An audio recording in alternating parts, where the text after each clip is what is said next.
Em 3, 2, 1.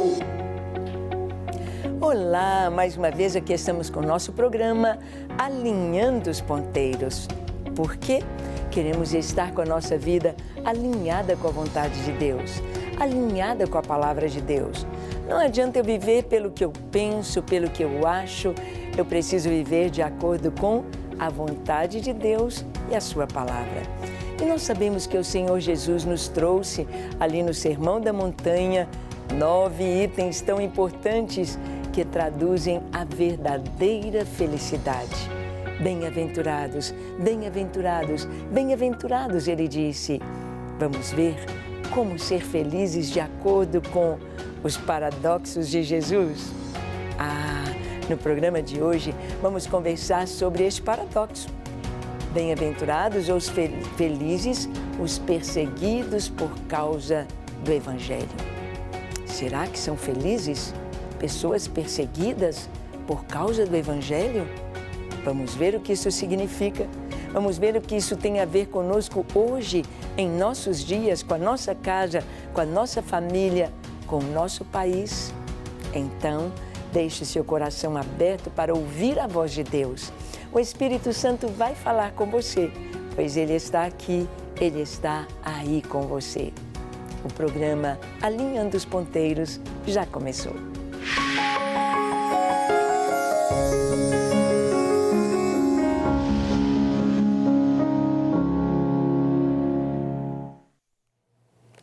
Muito bem. Nós sabemos que a palavra de Deus, ela nos ensina todas as coisas. Deus é fiel, Deus é maravilhoso, Deus é verdadeiro. E tudo que Ele nos fala, tudo que Ele nos ensina, tem um propósito tão maravilhoso. Ele nos mostra o presente, o passado, mas também nos mostra o futuro. Quando nós olhamos para o presente, às vezes pensamos, puxa, não está fácil. Mas quando olhamos para o futuro e estamos vivendo dentro da sua vontade, então dizemos glória a Deus por aquilo que nos aguarda. Jesus, ele trouxe uma mensagem para o povo na sua época, aquela multidão que o seguia ali no monte. Ele então falou mensagens tão profundas. Em Mateus capítulo 5, no versículo 10, ele disse o seguinte: bem-aventurados os perseguidos por causa da justiça, porque deles é o reino dos céus.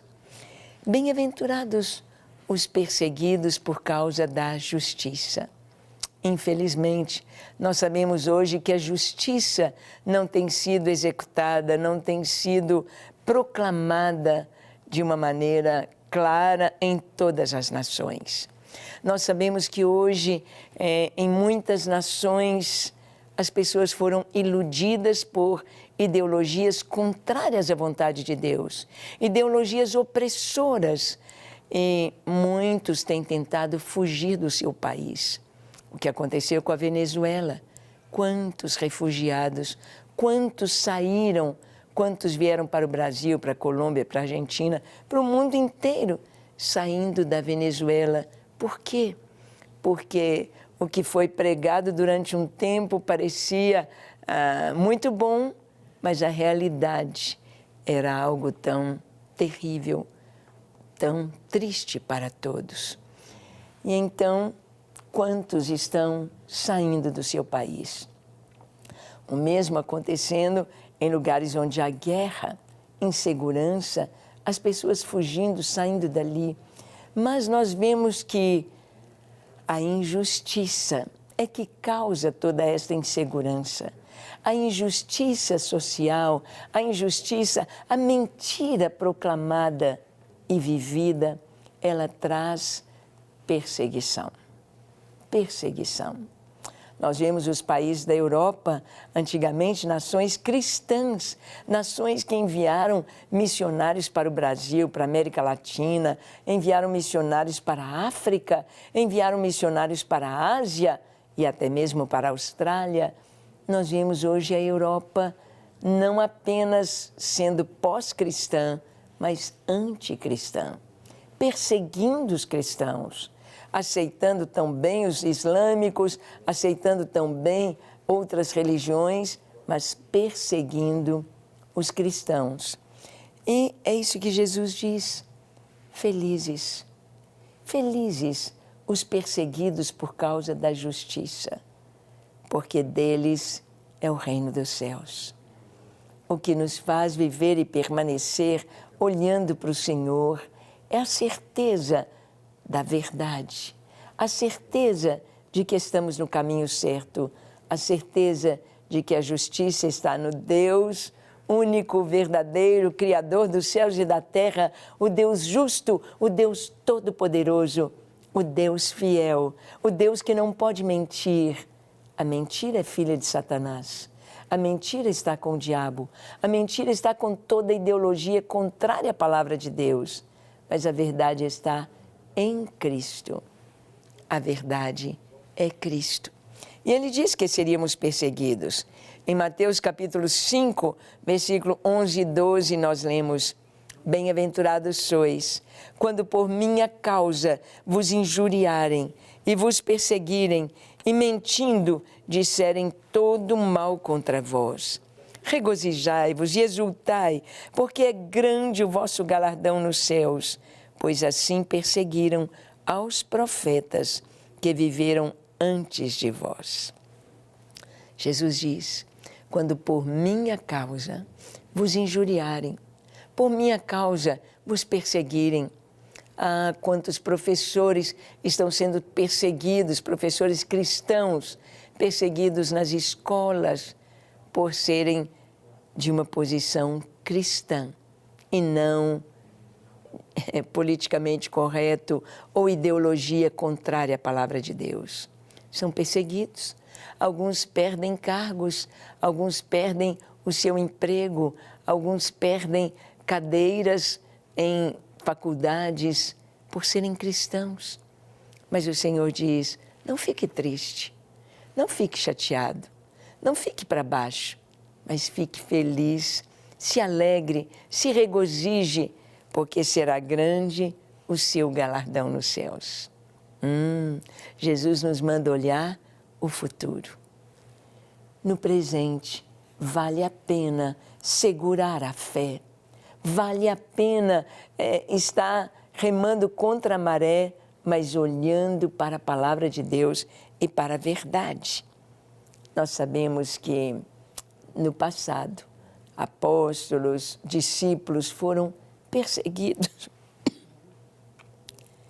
Em Mateus 5, 11 e 12, o Senhor diz: bem-aventurados os perseguidos por minha causa, por causa do Evangelho, por causa de Jesus, por causa do nome de Jesus.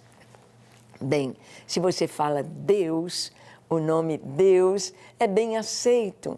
Ah, não há nenhum problema em Deus, Deus te abençoe, vai com Deus, até dizem Deus te acompanhe.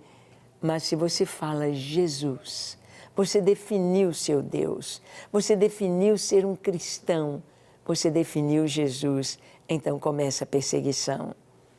É isso mesmo, perseguidos por causa do meu nome, do meu nome. Pode-se falar de tudo, pode-se falar do pecado, pode-se falar de qualquer coisa, mas não fale este nome, Jesus, porque este nome traz consigo a derrota de Satanás. Este nome traz consigo a vitória do reino de Deus. Este nome Jesus traz consigo que todo joelho se dobrará, toda língua confessará que Jesus Cristo é o Senhor, para a glória de Deus Pai. Jesus disse: não fiquem tristes. Em 1 Coríntios capítulo 4, de 11 a 13, nós vamos ver que os apóstolos foram perseguidos. Ele diz, Paulo: até a presente hora sofremos fome, sede e nudez, e somos esbofeteados e não temos morada certa, e nos afadigamos trabalhando com as nossas próprias mãos.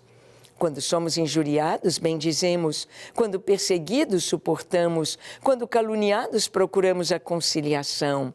Até agora, temos chegado a ser considerados lixo do mundo, escória de todos.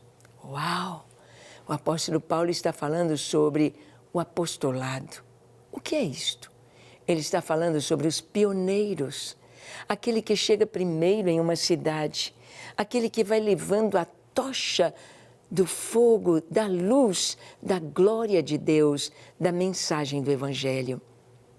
Você sabia que os primeiros cristãos, os primeiros missionários aqui no Brasil sofreram perseguições? Você sabia que os primeiros cristãos aqui no Brasil foram considerados uma relé, considerados uma seita? Até hoje, por exemplo, na Itália, um protestante, um cristão evangélico ali é considerado seita, é perseguido. Você sabia que o cristão é perseguido em Israel? É perseguido na África? Esses dias mesmo tivemos notícias de várias igrejas na Nigéria tendo sido incendiadas e muitas mortes de cristãos. Paulo fala das perseguições que ele sofreu. Em 2 Timóteo, capítulo 3, de 10 a 12, Paulo diz: Tu, porém, tens seguido de perto meu ensino, procedimento, propósito, fé, longanimidade, amor, perseverança e as minhas perseguições e os meus sofrimentos, quais me aconteceram em Antioquia, Icônio e Listra. Que variadas perseguições tenho suportado. De todas, entretanto, me livrou o Senhor. Ora, todos quantos querem viver piedosamente em Cristo Jesus serão perseguidos. A palavra de Deus está dizendo isso.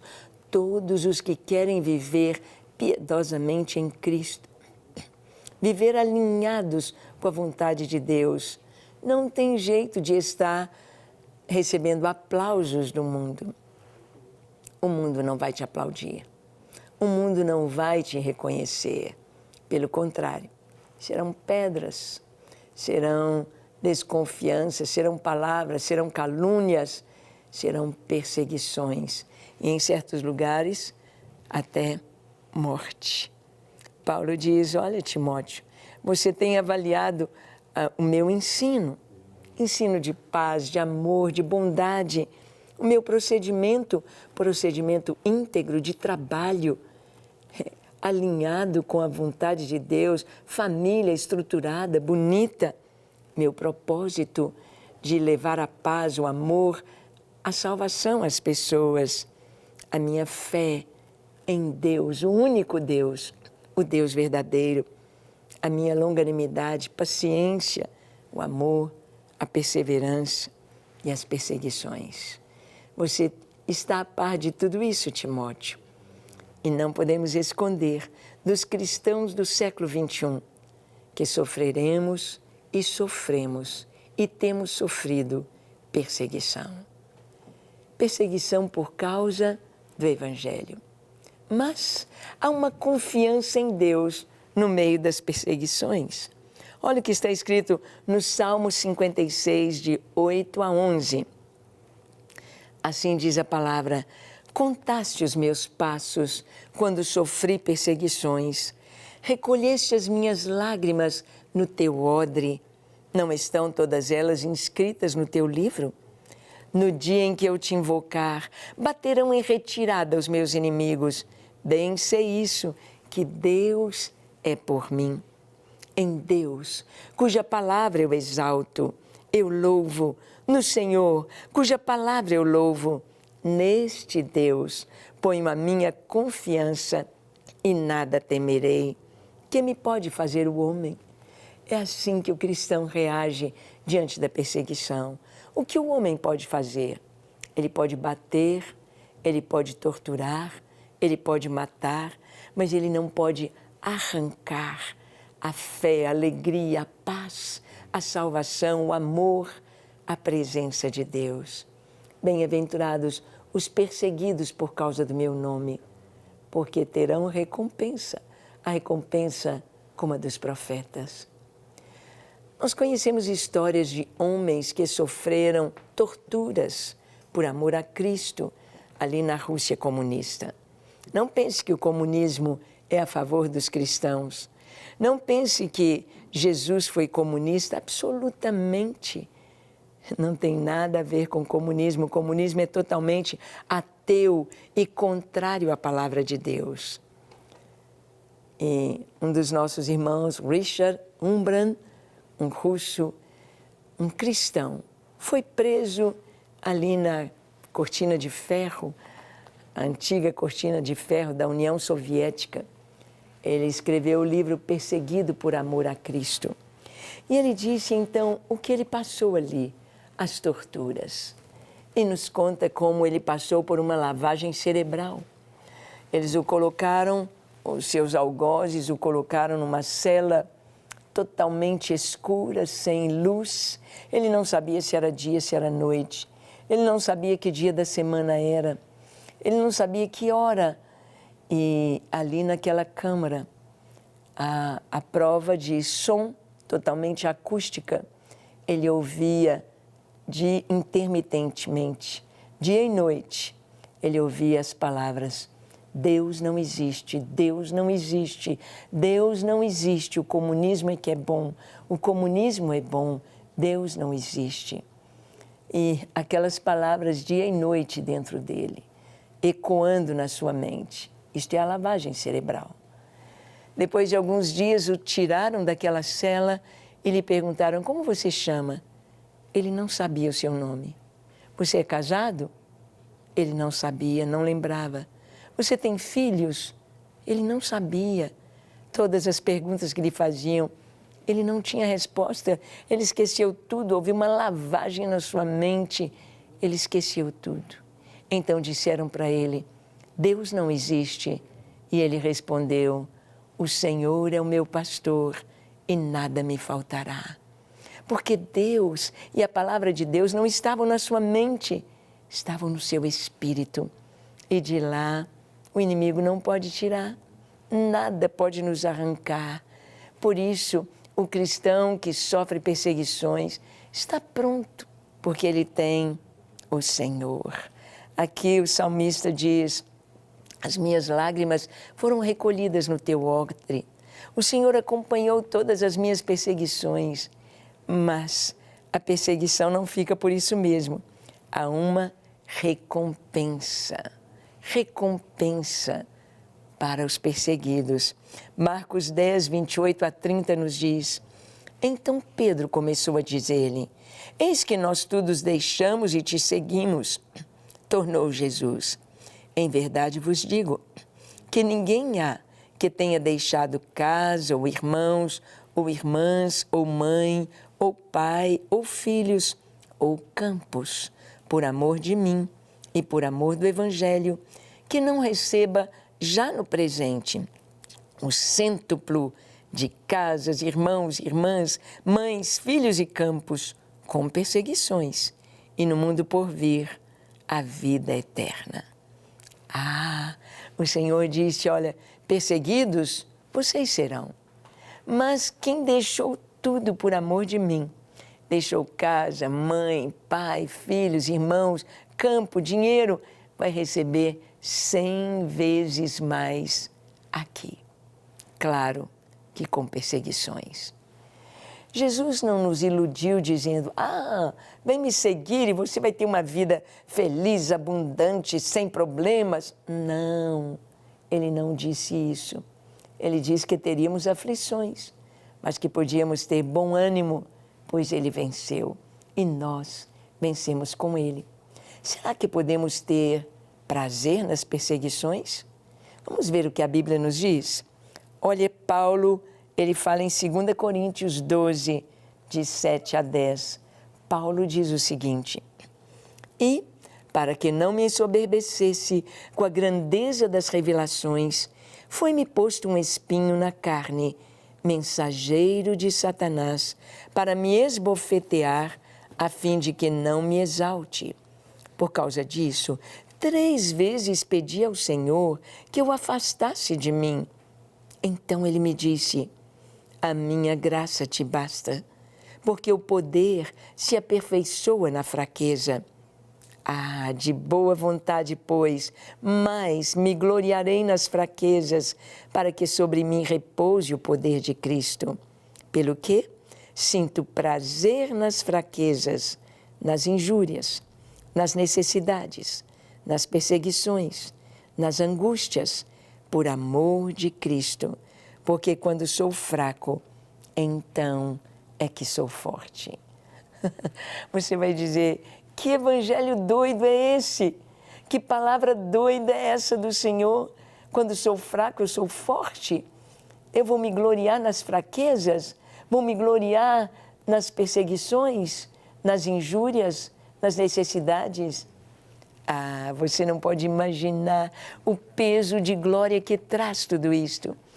Paulo diz que a nossa leve e momentânea tribulação, seja qual for, é leve, não chega aos pés do que Jesus passou por nós.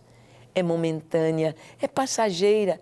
Ah, você está sofrendo já tem 10 anos, 20 anos. E o que é isso diante da eternidade? É leve, momentânea, passageira. Produz para nós um eterno peso de glória. Vale a pena viver por Cristo, morrer por Cristo, ser perseguido por causa do Evangelho. Olha aqui o que a Bíblia nos diz sobre a igreja sofredora. Em 2 Tessalonicenses, capítulo 1, de 3 a 5, Paulo diz, irmãos, cumpre-nos dar sempre graças a Deus no tocante a vós outros, como é justo, pois a vossa fé cresce sobremaneira, e o vosso mútuo amor de uns para com os outros vai aumentando, a tal ponto que nós mesmos nos gloriamos de vós nas igrejas de Deus, à vista da vossa constância e fé em todas as vossas perseguições e nas tribulações que suportais. Sinal evidente do reto juízo de Deus, para que sejais considerados dignos do reino de Deus, pelo qual, com efeito, estais sofrendo. Paulo está dizendo, eu dou graças a Deus por vocês, irmãos de Tessalônica, porque vocês têm vivido de uma maneira tão linda. Nós nos gloriamos diante do modo como vocês têm reagido diante da perseguição, do sofrimento, das tribulações. Nós louvamos a Deus, bendizemos a Deus e nos alegramos por vocês. Quantos irmãos nossos na China comunista, na Coreia do Norte, no Afeganistão, na Arábia Saudita, em tantos lugares onde não se pode declarar a fé, não se pode pregar o Evangelho. O que o cristão faz que possa atacar a sociedade, a comunidade? O cristianismo é que levantou escolas, universidades, hospitais. Os cristãos é que trabalham para levantar a força de uma nação. Os cristãos não estão aí para as coisas mundanas, para a bebida, para a droga, para a prostituição, para o adultério.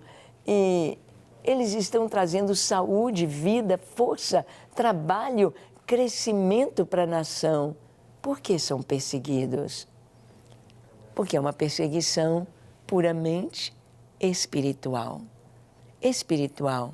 É o inimigo que tem feito isso, é o inimigo que vai tentar impedir a igreja. O apóstolo Paulo, como vimos, ele pediu ao Senhor, Senhor, esse espinho na carne, tira da minha vida. Não sabemos exatamente o que era este espinho, no sentido real. Uma pessoa, ele disse, era um mensageiro de Satanás para esbofeteá-lo. E Deus lhe disse, a minha graça te basta. E Deus fala para você hoje que a graça dele te basta. O que é a graça? A salvação que ele te dá, a paz que ele te dá, a alegria que ele te dá em sua palavra, em sua presença, os anjos do Senhor que estão ao nosso redor para nos servirem. É a graça do Senhor. O seu poder se aperfeiçoa quando nós dizemos, eu não posso, mas eu preciso de Ti. Que tal orar? Como está a sua vida? Será que você tem levantado a bandeira de Cristo no seu trabalho, na sua casa, na sua família, no seu condomínio? Será que você se envergonha de Cristo ou você tem sido perseguido por causa dele? Vamos orar. Feche os seus olhos, curve a sua fronte e ore comigo dizendo assim, Senhor, eis-me aqui em Tua presença. Tu me sondas, me conheces. Tu sabes como eu tenho sido fraco. Tu sabes como eu tenho sido covarde com relação ao sofrimento e à Tua palavra. Eu te peço perdão. Perdoa-me, lava-me, limpa-me, santifica-me. Dá-me um coração puro e reto na Tua presença. Eu me entrego a Ti para fazer a Tua vontade. Perdoa-me e dá-me um coração cheio do Teu Espírito, cheio de coragem, para dizer que eu amo o Senhor e quero Te servir e andar em Tua presença todos os dias da minha vida. Recebe o meu coração, em nome de Jesus. Amém, amém e amém. Graças a Deus. É isso aí. Fique firme. Não tenha medo de perseguição. Há uma grande recompensa. Nós temos de olhar lá. Deus te abençoe e até o nosso próximo encontro, quando aqui estaremos compartilhando com você a palavra de Deus. Deus te abençoe.